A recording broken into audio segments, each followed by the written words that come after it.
Hello everyone. In this video, I'll discuss how to increase attempts and accuracy in RRB exam. सबसे पहले हम बात करते हैं क्वांट सेक्शन की।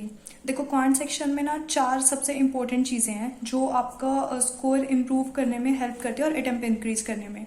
First and most important thing is calculation speed. आपकी calculation की स्पीड ना फास्ट होनी चाहिए और आरआरबी जैसे एग्जाम में तो थोड़ी ज़्यादा फास्ट होनी चाहिए। अब वो फास्ट कर कैसे सकते हो आप?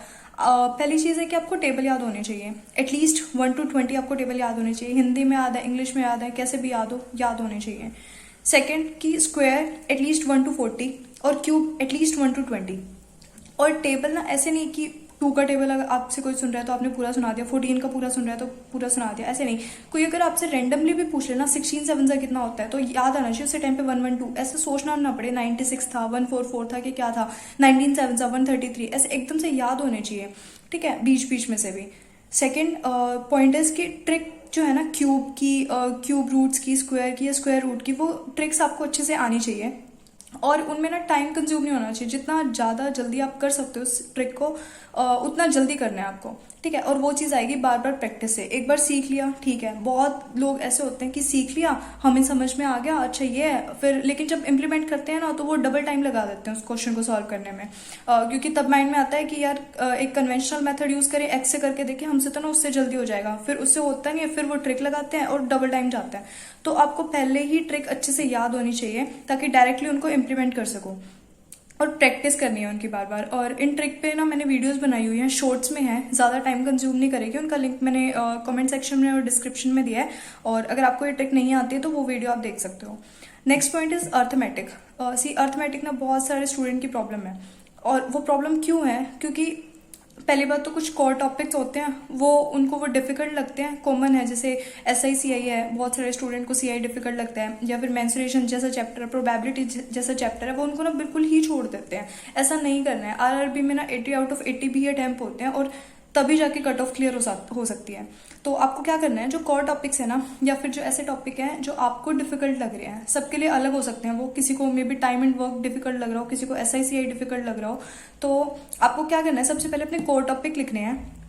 उसके बाद उन टॉपिक के एटलीस्ट बेसिक क्वेश्चन आपको करने जरूर आने चाहिए, चाहे वो प्रोबेबिलिटी हो, मेंसुरेशन हो या कोई भी चैप्टर हो।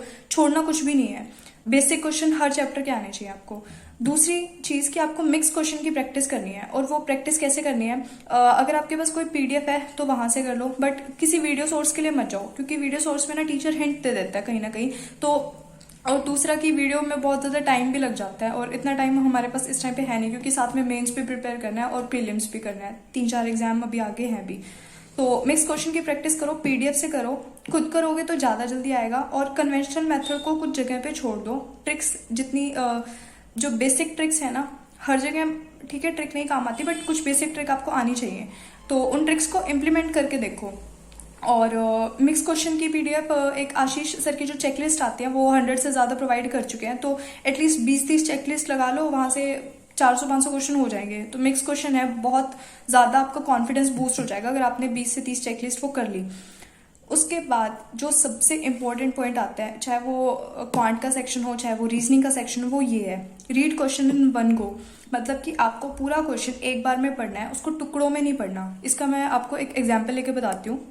एक मिक्सचर एंड डेलीगेशन का बहुत बेसिक क्वेश्चन मैंने लिया है और इसको मैं आपको दोनों मेथड से पढ़ के दिखाऊंगी। पहले वो जो मोस्टली स्टूडेंट पढ़ते हैं, a container carrying milk and water in the ratio of milk and water in the ratio of this, milk है वाटर है 4:3 में है।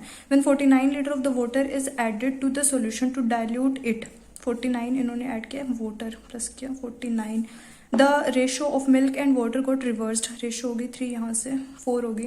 And find the final volume of the solution, final मतलब इस वाले के निकालने हैं, तो यहाँ से मिल्क सेम करना पड़ेगा, ये इसको 3 से मल्टीप्लाई करेंगे, इसको करेंगे 4 से, 3 चौके 12, 3 तिया 9, 4 तिया 12 और 4 चौके 16।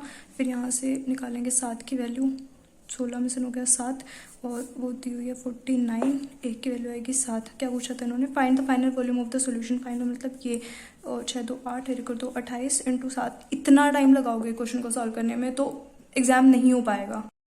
अब मैं आपको बताती हूँ वो मेथड जिससे आपको ये क्वेश्चन करना चाहिए।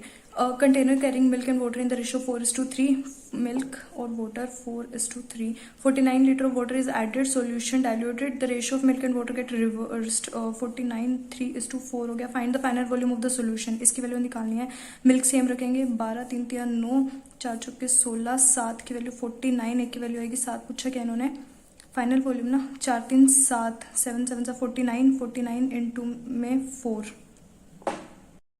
इस मेथड से आपको क्या इसमें दो चीजें नोट करने की थी। पहला तो ये कि मैंने इस क्वेश्चन को ना, पूरे क्वेश्चन को एक बार में पढ़ने की ट्राई करी।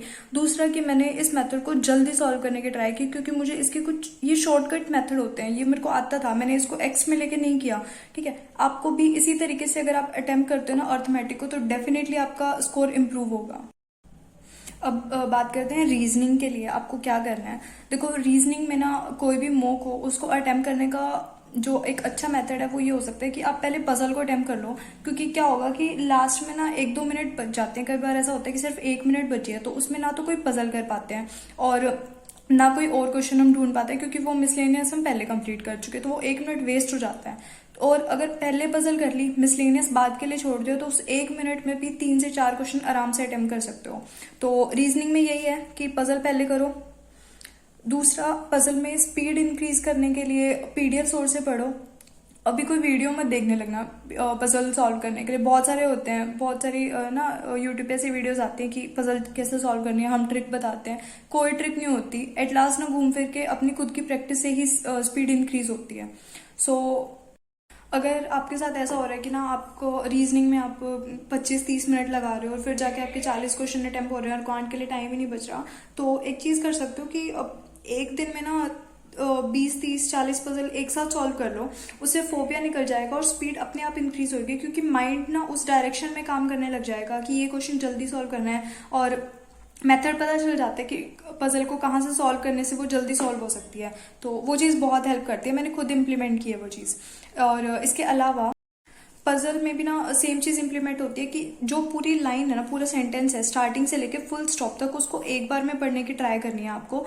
वो बहुत बहुत ज्यादा हेल्प करता है टाइम सेव करने में। जैसे सपोज एक क्वेश्चन में ना अगर 2 सेकंड भी बचा ली, तो 40 क्वेश्चन में 80 सेकंड आराम से बच सकती है, मतलब 1 मिनट और 20 सेकंड, और उसमें 4 से 5 क्वेश्चन तो बहुत ईजिली अटेम्प्ट हो सकते हैं। इनइक्वालिटी के हो गए या फिर क्वाड्रेटिक इक्वेशन के क्वेश्चन हो गए, ऐसे ऐसे क्वेश्चन। तो हर क्वेश्चन में हर 1 सेकंड बचाने की ट्राई करनी है।